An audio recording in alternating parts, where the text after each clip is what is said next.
Dalam mengelola negara yang benar, harusnya ketujuh pilar bernegara dibangun bersamaan. Namun kita semua tahu bahwa setiap pemimpin ada selera atau preference atau kecenderungan yang mereka sukai, yaitu pilihan utama yang selalu mereka dulukan. Kita menengok sejarah sebentar. Pada saat pemerintahan Soekarno, maka pemerintahan di saat Indonesia yang masih muda, pilihan terbanyaknya adalah masalah perpolitikan. Jadi 7 sendi bernegara, zaman Pak Karno, politik memakan porsi yang cukup besar. Karena selera seni yang tinggi secara pribadi, juga dia membawa Indonesia setelahnya adalah kebudayaan. Seniman mendapat tempat terhormat di zaman beliau.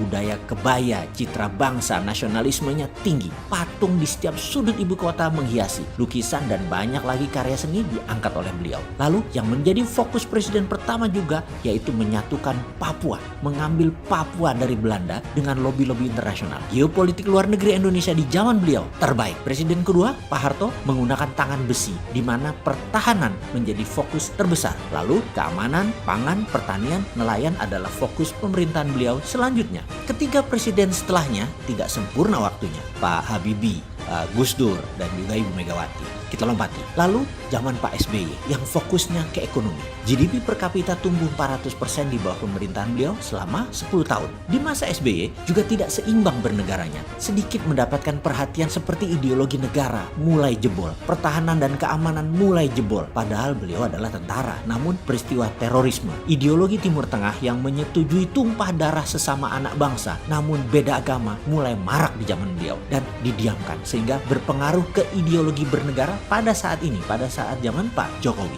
Kemudian pemerintah sekarang kemana fokusnya? Saya serahkan kepada sahabat semua yang menilai. Apa yang paling bagus dan bertahan selama pemerintah Pak Jokowi, Anda yang menilai. Apa yang buruk, sahabat juga yang menilai. Bagi saya saat ini, semua lini tergerus. 6 pilar bernegara tergerus perlahan. Hanya perpolitikan yang kelar. Yang 6 pilar di luar politik berantakan. Dan benar, dunia perpolitikan dalam 6 tahun ini selesai dengan dukungan mayoritas telak mendukung beliau di parlemen dan di kabinet. Telak. Oke, sekarang sepanjang cerita ini arahnya kemana sih omongannya si Puasman ini? Saya mau mengingatkan bahwa hankam di negara kita ini lemah sekali sekarang. Masalah kriminal, narkoba, intoleransi, konflik horizontal, dan radikalisme sangat bermasalah. Untuk itu saya membuka sebuah tabir kejahatan internasional yang lama terjadi namun tidak ditangani dengan baik pada saat ini oleh pemerintah. Saya memulai dari sebuah situs penjualan di Amazon yang menjadi perhatian dunia bulan Juni lalu. Awalnya tidak ada yang memperhatikan, namun ada kejanggalan karena ada sebuah toko online di situs Amazon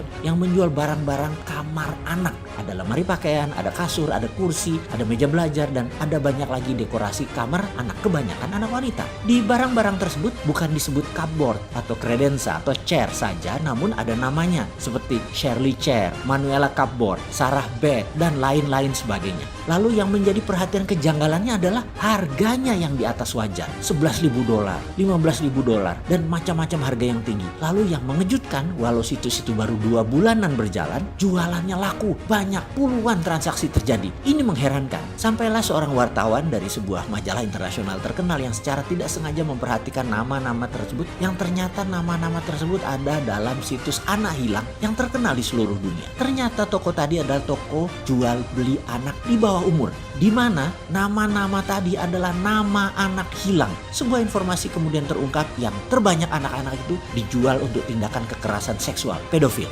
Dunia geger dan membuat Amazon diserang oleh berbagai penjuru dunia. Entah bagaimana kemudian toko tersebut men-take down halamannya di Amazon dan menghilang. Namun Interpol tidak tinggal diam. Interpol Amerika, Perancis, dan Rusia yang paling aktif mengejar karena anak di Eropa, di Amerika, dan Asia banyak yang diperjualbelikan melalui jalur internasional dan ternyata berujung di Cina kebanyakan. Beberapa anak yang terbeli didata ternyata setelah dilakukan kegiatan yang amoral, seksual di bawah umur, kemudian dibunuh. Mengapa dibunuh? Secara empirik, data yang diperoleh oleh wartawan tadi adalah ternyata setelah anak tersebut ketakutan, tersiksa, mereka mengeluarkan hormon adrenokrom, semacam endorfin. Hormon yang muncul di darah anak yang rata-rata di bawah 13 tahun tersebut diambil dan kemudian diekstrak. Di mana laboratoriumnya? Ya, tepat sekali. Negara yang dipuja-puja investasinya untuk masuk ke Indonesia, yaitu Tiongkok. Ada yang mengatakan hormon ini keluar ketika anak-anak ketakutan dan histeria, menjadikan adrenikrom yang biasanya oleh penjahat kelamin prostitut, yang pedofil itu disiksa dulu, itu adalah kegilaan yang luar biasa. Ini sadis dan ini inhuman, tidak manusiawi. Hormon adrenokrom ini adalah obat awet muda yang banyak dibutuhkan di dunia beauty center kosmetik yang semuanya diproduksi di Cina, dijual di Alibaba, dan dipakai di dunia entertainment dan kecantikan dunia, Hollywood, Bollywood, dan kosmetik-kosmetik lainnya. Jadi ada pasarnya, ada produsennya, dan ini adalah jaringan globalis cabal pengelolanya. Baru yang nomor 2 untuk donor organ ilegal. Sekali lagi, ini gila, ini harus musnah dari muka bumi. Sahabat, ketahuilah, ketika maraknya penculikan anak di Indonesia, saya murka semurka-murkanya karena pemerintah kurang perhatian dengan hal-hal seperti ini. Otak liar saya langsung alarmnya nyala dan menyatakan ini pasti bagian dari globalis cabal yang merangsek masuk ke Indonesia. Kalau saya nih jadi pemimpin, saya pasti ambil tindakan cepat. Penculik anak saya hukum mati, tembak di tempat tanpa sidang kalau perlu. Perdagangan anak ketangkep mati di tempat aja. Sungguh, saya setuju dengan cara Presiden Duterte mengelola hankam pertahanan dan keamanan di Filipina dalam urusan narkoba. Tembak mati bandar dan penggunanya di tempat. Jadi, sebagai pengingat, fokus pejabat sekarang terlalu ekonomi. Cara bernegaranya kurang holistik, kurang dalam hal hankam. Ini harus diingatkan, hal ini harus diteriakkan dengan keras. Narkoba, kriminal bersenjata, teroris yang membunuh sesama anak bangsa harusnya semua dihukum mati. Dan jangan lupa, koruptor dihukum mati. Koruptor itu kejahatan subversi. Kita malu dengan apa yang terjadi dengan koruptor di Indonesia. Kalau kita bandingkan nih ya, di Timur Tengah, di Saudi, pencuri itu dipotong tangannya. Tetapi di Indonesia, koruptor yang dipotong masa tahanannya. Di Tiongkok, koruptor itu digantung lehernya. Di Indonesia, koruptor yang digantung kasusnya.